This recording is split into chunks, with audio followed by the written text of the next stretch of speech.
حضرت خفاف بن ایما کی صاحبزادی بیوہ ہو کے آ گئی، بچے ساتھ تھے، سرے راہ جناب عمر سے ملی اور مل کے کہنے لگی حضور میں اس صحابی کی بیٹی ہوں جنہوں نے احد والے دن اپنے بیٹے کے ساتھ مل کے معاشرہ کیا تھا، بچے میرے یتیم ہو گئے ہیں، میں بیوہ ہوں۔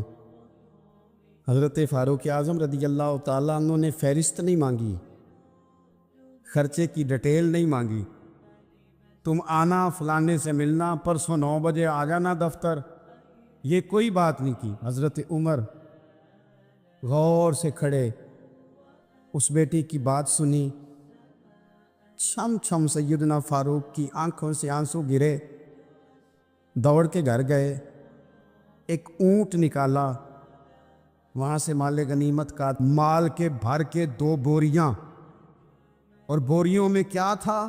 چاندی بھی تھی، نقدی پیسے بھی تھے، کچھ ضرورت کا سامان بھی تھا، غلہ بھی تھا، 2 بوریاں بھر کے اونٹ پہ رکھ کے کھول، لگام اس بیٹی کے ہاتھ میں تھما کے کا پتر سامان بھی تیرا ہے، اونٹ بھی تیرا ہے، اور یہ نہ سمجھنا یہی کچھ تجھے دیا ہے، جب یہ ختم ہوگا تو رب تیرے لیے اور بندوبست فرمائے گا۔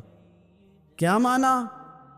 کہ ڈیوٹیاں لگا دی گئی ہیں، ہمیں پتہ ہے یہ سامان کب تک ختم ہو جائے گا، پیسے کب تک ختم ہو جائیں گے، تیرے لیے میں نے نئے حکم بھی جاری کر دیے ہیں۔ ایک شخص نے کہا حضور ایک بیوہ کو آپ نے کچھ زیادہ ہی نہیں دے دیا؟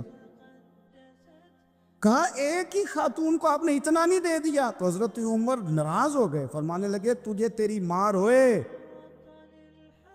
میری نظروں میں آج بھی وہ جلوہ موجود ہے جب اس کا باپ اور بھائی میدان احد میں کافروں کے خلاف لڑائی کر رہے تھے، آج تک میری نظر میں موجود ہے، تو کہتا ہے میں نے زیادہ دے دیا۔ عزیز دوستو، عرب شریف کے اندر بے شمار مسائل تھے، بت پرستی عقیدے کا بگاڑ سب سے بڑا مسئلہ تھا، اس کے بعد پھر عورتوں پر ظلم ہے، غلاموں کو بیچا جاتا ہے، لوگ ایک دوسرے کے حقوق غصب کرتے ہیں، ڈھیروں مسائل تھے، اور صدیاں بیت گئیں۔ حضرت عیسیٰ علیہ السلام کے بعد آسمان سے کوئی وحی نہیں آئی، زمین و آسمان کا رابطہ نہیں ہوا، بے شمار مسائل تھے جن پر فوری اصلاح کی ضرورت تھی، لیکن جو پہلی وحی آئی ہے نا غار حرا میں، جو صدیوں بعد زمین کا آسمان کا آپس میں پہلا رابطہ ہوا ہے،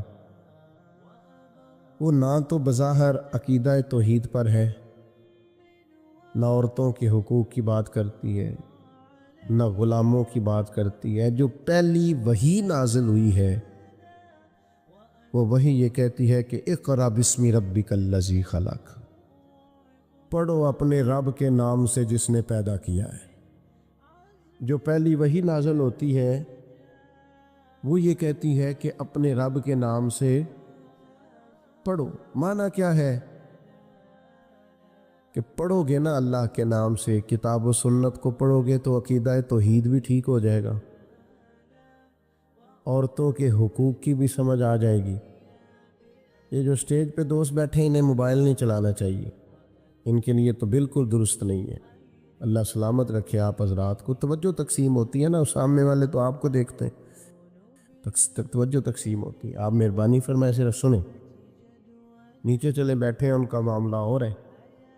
بھائیوں، پہلی وحی جو نازل ہوتی ہے وہ علم کی بات کرتی ہے۔ تعلیم اتنی بڑی روشنی ہے جس کی وجہ سے سارے اندھیرے ہی ختم ہو جاتے ہیں۔ بعض اوقات نا اندھیرے زیادہ ہوتے ہیں اور اس اندھیرے کی وجہ سے موذی بھی زیادہ جمع ہو جاتے ہیں۔ کسی کمرے میں اندھیرا ہو تو سانپ بھی آ گیا، بچھو بھی آ گئے، چھپکلیاں بھی آ گئیں۔ اب اگر آپ اندھیرے میں ان سب کو مارنا چاہیں گے تو نہیں مار سکیں گے، ہاتھ نہیں آئیں گے، تکلیف ہوگی۔ ان سارے موذی جانوروں سے بچنے کا بہترین حال یہ ہے کہ کمرے میں اجالا کر دیں۔ آپ کے لائٹ جلاتے ہی بہت سارے جانور تو ویسے ہی بھاگ جائیں گے، مارنے ہی نہیں پڑیں گے۔ تو تو یاد رکھیے کہ اندھیرا کفر کا ہو، شرک کا ہو، ظلم کا ہو، جبر کا ہو، اس کا علاج کیا ہے کہ علم کا چراغ روشن کر دو۔ علم کی روشنی آپ کو پتہ ہے جو جاہل پیر ہوتا ہے نا، وہ اپنے آستانے پہ مدرسہ نہیں بناتا۔ کیوں؟ کہ جو پرانے وڈیرے ہوتے تھے نا، اللہ ماشاءاللہ سارے نہیں، لیکن جو پرانے وڈیرے ہوتے تھے وہ اپنے گاؤں میں اسکول نہیں بننے دیتے تھے۔ جو جاہل تھے وہ کیوں نہیں بننے دیتے تھے؟ وہ کہتے تھے اگر غریبوں کے بچے پڑھ گئے تو ہماری بھینسوں کو چارہ کون ڈالے گا، پڑھنے نہیں دیتے تھے۔ جاہل پیر اپنے آستانے پر مدرسہ نہیں بننے دیتا، اس کو پتہ ہوتا ہے اگر یہ بچے پڑھ گئے تو مجھے پیر کون مانے گا، میرا تو سودا ہی جہالت کی وجہ سے بکتا ہے، اگر یہ پڑھ گئے تو پھر مجھے تھوڑی مانیں گے، ان کو سمجھ آ جائے گی کتاب و سنت کیا کہتی ہے۔ علم کی روشنی، کتاب و سنت کا علم، یہ آپ کو باطنی طور پر توانا کرتا ہے۔ یہ دور آیا ہے لوگ موٹیویٹ ہونا چاہتے ہیں، اس کے